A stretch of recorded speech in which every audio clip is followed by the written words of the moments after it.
The Supreme Court has reversed its judgment in the joint petition brought by former Vice President Abubakar Atiku and the People's Democratic Party (PDP), challenging President Bola Ahmed Tinubu's declaration as the winner of the February 25 presidential election. The seven-member panel of justices of the Apex Court, headed by Justice Inyang Okoro, reserved the date for judgment in the appeal after all parties adopted all their written addresses. When the appeal was called, Chief Chris Uche, representing the appellants, informed the court of an interlocutory application seeking the leave of the court to present fresh evidence in the appeal. The fresh evidence Atiku sought to tender is the academic records of Tinubu, which were handed over to him by Chicago State University (CSU) on October 2, 2023.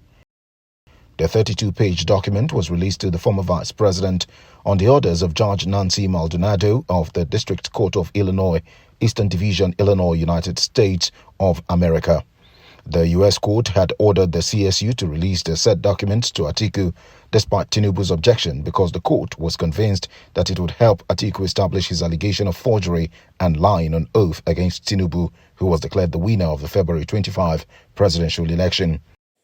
The Independent National Electoral Commission (INEC), Tinubu, and the All Progressives Congress (APC) listed as first to third respondents in the appeal in their various counter-affidavits, urged the court to dismiss the application for lacking in merit. Chief Wole Olanipekun SEN, representing President Tinubu, adopted the motion on notice filed on October 7, supported by a 7-paragraph affidavit seeking the striking out of some paragraphs in Atiku on his party's appeal. After the adoption of processes by the parties, the court reserved judgment in the appeal.